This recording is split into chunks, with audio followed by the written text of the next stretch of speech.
whether you're going to Saudi Arabia for money or you're pretending you are an ally to save your money, it's the same fucking thing.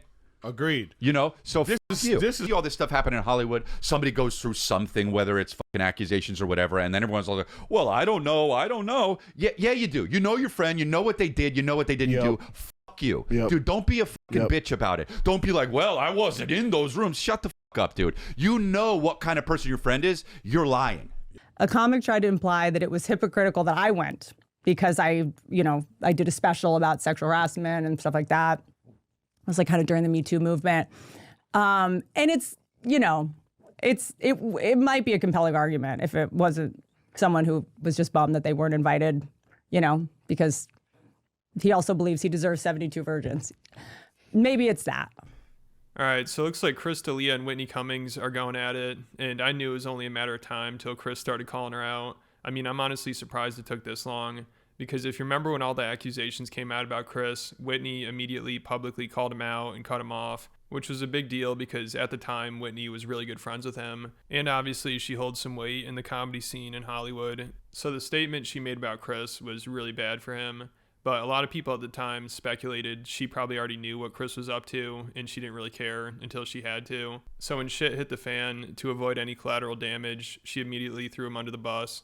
And in her statement, she said she just learned about everything. And she said this abuse of power is enabled by silence. Now that I'm aware, I won't be silent.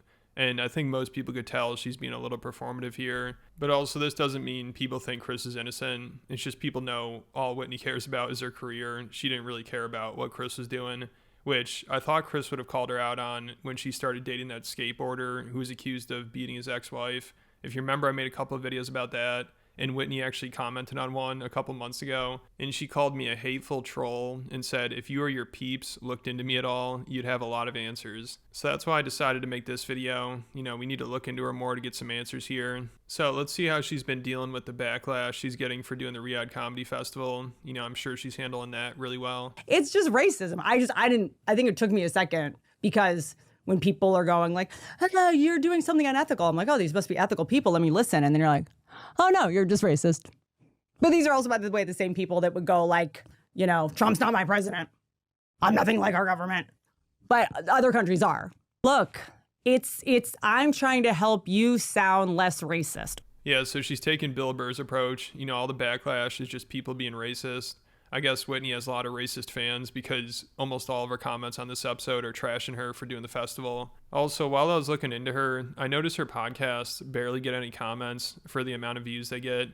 Some of them will have almost 1 million views, but just a couple hundred comments, which doesn't really make a lot of sense. So I'm not totally sure, but I think she might be buying views because also for a while, just last year, she's struggling to even break 100,000 views. But now all of a sudden, she's averaging almost 500,000, but for some reason, the amount of comments she gets has stayed the same. So it just seems like something weird is going on there. Like maybe she's buying views to impress the Saudis. But either way, the Riyadh Comedy Festival got Chris D'Elia fired up because Whitney, and maybe some other comics too, that are going helped cancel him, and they act like they're social activists, but are now taking money from the Saudi prince. And at first, Chris didn't really want to publicly bash Whitney. He wanted to seem like he's above it.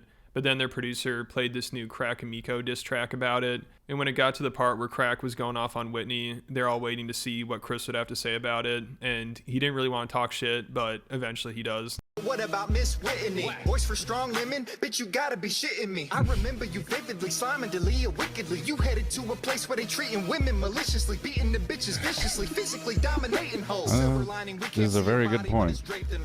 She gon' fit right in with the ancient ruins. Hey, Sebastian, what are you doing? That's funny.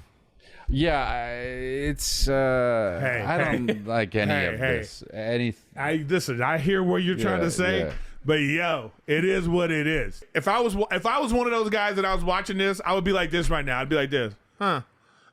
You know what I mean? Because what more can you fucking say? You just be like, well, yeah. I mean, there's nothing to say to a lot of that stuff. I know you just got to just be like, whatever. Yeah. Send me that because I want to send it around. I mean, I don't want to talk bad about, Really? But yeah. Good for you. I try not to. Look, if you can't see the fucking ridiculousness in a lot of it, then yeah, but but that's what I'm saying. You can't just. I can't live in that. I know world, and it's tough, but. Yeah, But yeah, I think it's listen. Your thing right now is that you don't want to seem bitter or whatever. But this, I mean, take yourself out of it. Take the situation. Yeah, you would think out of it. This is hilarious. You'd be like, this is the great. Like I said, a lot of it is really good points. But no. They want you to go, and they want you to be the surprise guest host. And you have to do an opening monologue, and you would bring up first comic up is Whitney. It's funny. She'd probably be like, "Ooh, I can't do that show. Like, get the fuck out of here." And then on the next Golden Hour episode, you could tell Chris was really fired up about it, and he was joking about Whitney and everyone that did him wrong, which the fans seem to really like. And the funniest part is just the fact that Whitney watched this and then responded to it. Like, she just cannot help herself. I mean, you'd think at this point, why does she care what Chris D'Elia thinks? I mean, it's not like many people are even listening to this. But I guess Whitney, she really let this get to her. If the purge is real, which it will be, by 2028, hopefully by next year. Yeah, Chris is going to be calling a lot of people. Hey, what are you doing tonight? Yeah. Come on over. Fake address, bomb setup. It's just one of those, like, I just want to make amends for everything that has gone on. He's not here. No, he's FaceTiming us. No, then it's just a TV comes on. Yeah. You know, it's like, hey guys, remember all that shit you were saying? Party time for party time. Press the red button. You guys ready? Whitney, no!